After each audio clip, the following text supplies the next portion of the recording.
Mark Walter, he had to sell his share of the LA Lakers, and we were all kind of like, huh, what's going on? Well, there's a investigation going on about his business. He's got 2 insurance companies that invested money collected from policyholders by lending it to businesses that were then expected to pay it back with interest. And so the question is about whether or not some of those loans finance companies with ties to Walter, and were not identified as affiliated or related party transactions as is required. So is he doing stuff on the low, on the down low, and risking, money for his sports teams and this, that, and the other thing? I don't know enough about how this works because I'm not a super rich guy who's What? like moving money in like all these different businesses and accounts. But, he was investigated. And then when he had to sell the Lakers, then people were like, I wonder what happened during that investigation. So now obviously the question turns to the Dodgers. There's a story that John Orand put out the other day where Walter went to their their cable deal. I think it's through Charter, whatever their RSN is, their regional sports network. Yeah. The Dodgers have like one of the sweetest paying regional sports networks out there. And he actually went to them, supposedly, according to John Oren, and said, hey, can I borrow against what you guys are going to pay us over the next X number of years, 10 years or whatever? Can I borrow against that money? And they're like, no. And so that story came out and people are like, wow, like, how is this dude so hard up for money? So by selling the Lakers, he's obviously trying to get his liquid value up and moving for whatever reason is the case. I know Bill Plaschke, LA Times writer, who a lot of Dodgers fans don't like because he's a little bit of a doomsday kind of guy. He's big time, yes. Yeah, he basically wrote that, if anything happens to Walter, they could lose Friedman. And Ohtani has an out in his contract that says if Friedman or Walter is not affiliated with the Dodgers anymore, he could opt out of his deal. Now he's on, he's going to be getting paid until like the early 2040s for the rest of this money. $680 million of his $700 million deal is all deferred. Yeah. So that's coming in the future. But if he's like, hey, this thing is a little shady. The reason why I did this is because I wanted you to then invest the money today in the team to make the team good. And they're like, oh, maybe they can't do that in the future. Maybe he would want to renegotiate his contract or opt out and go to a different team. Who knows? So Plaschke wrote about that, and Dodgers fans were like, F you, Plaschke. But for us, this is a little nice nugget for us to kind of cheer about because our baseball team doesn't give us anything to cheer about. Right.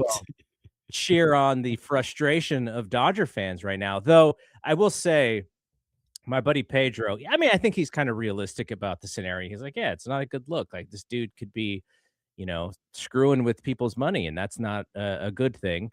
Mm-hmm. But you can't really look into the future and say what's going to happen. And I think most Dodger fans are taking the lane of this is just rich guy stuff. Like we'll believe negativity when we see it. And if he's forced to sell the team, then I think they will pay attention. But outside of that, I don't think they're going to be too bothered. What says you? What's gonna get Mark Walter to sell this team and to free up Shohei Ohtani again?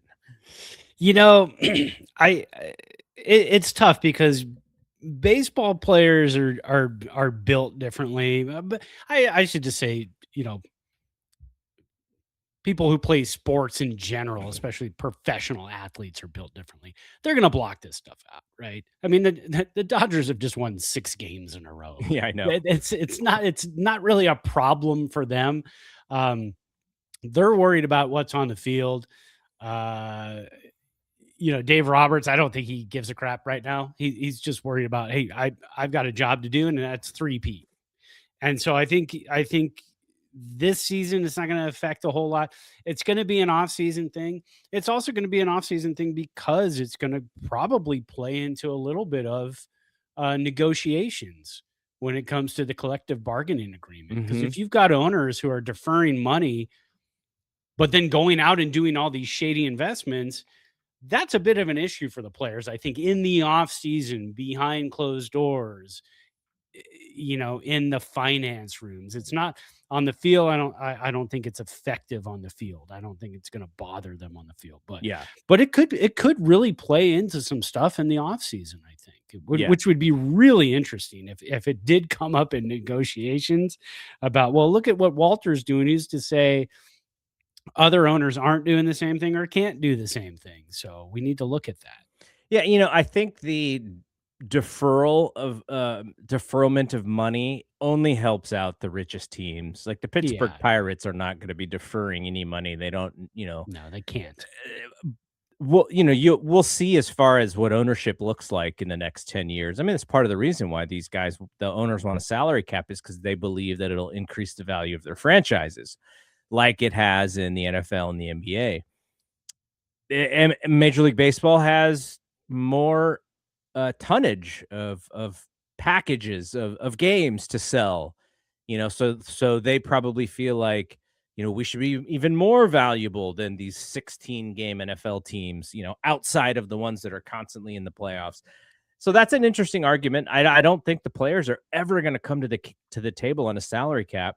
Could you do more with the tax stuff, hitting these different levers of how much money? I would love to see them have a floor where these teams are forced to spend more money in order to be in Major League Baseball.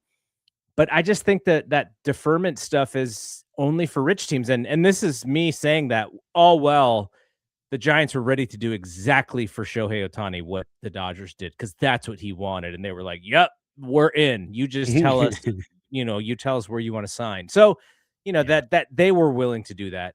And I'm sure there's payments that are deferred on current contracts today that is not crazy like Ohtani. So it's probably not talked about, but I'm sure it's out there. This whole thing with the offseason, I'm kind of glad that we still have season left, because I don't want to have to deal with this crappy offseason. Like, what the hell are we going to talk about?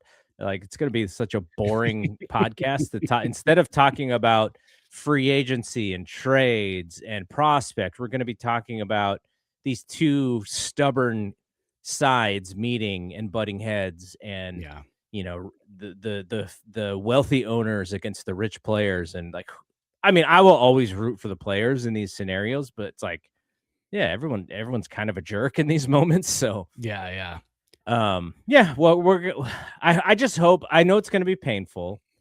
I just hope that they're smart enough to understand that they've made a lot of movement since the last time that we had this in 1995, because people were hating baseball in 1995, man. They had to allow steroids to get the comeback. Well, and the thing too is you say that, and I'm fearing a bit that there is some disinterest in baseball right now, because you get a team like the Dodgers who have won back-to-back World Series championships, and they just traded for Tarek Skubal, and they have the prospects and the money to do what they want. When you get to the postseason games are fun to watch, but you always have that looming, but the Dodgers, right? This game is great. This series is great, but the Dodgers are next. And so that's kind of a problem. And I know Ghost of Geralida says, he's watching the show, and he or she, shouldn't say, is posting and talking about the Brewers winning the World Series. I mean, we know the Brewers fail at some point. That's just kind of what they do. And it's always with the Brewers, but the Dodgers are next. And that's what happened to them last year. So that's a bit of the issue right now. You just have that disinterest with the regular season is 162 games. We're in late August right now. Mm-hmm. As a Giants fan, we're almost 30 games under 500. Where do we turn because our biggest rival is smoking everybody and possibly on their way to a back-to-back-to-back World Series championship? So where do we turn? Who do we root for? What do we watch? What do we do? You just kind of start, if you're a baseball fan, you start to watch the stories of baseball. Pete Crow Armstrong becomes the Cubs' first 30-30 guy. That's exciting. So you start to watch those players. I don't know. Something needs to change. The problem I have with the floor of a salary cap is that you're going to get teams like the Pittsburgh Pirates who are giving Christian Koss way too much money to play for them because they need a guy who can play 3 positions, and they're going to give him $25 million a year to do it just so they can hit that floor. So that's where I have a problem with the floor salary cap. I don't know how to work that and make it be legit. There are smarter people in the room than me that will figure that out, but that's what I worry about as a fan. So You know who doesn't care about that one bit? Christian Koss. He's like, bring it on, baby. Bring on the floor. Christian Koss and Oslavis Basabe are totally fine with this floor. They have no issue with it.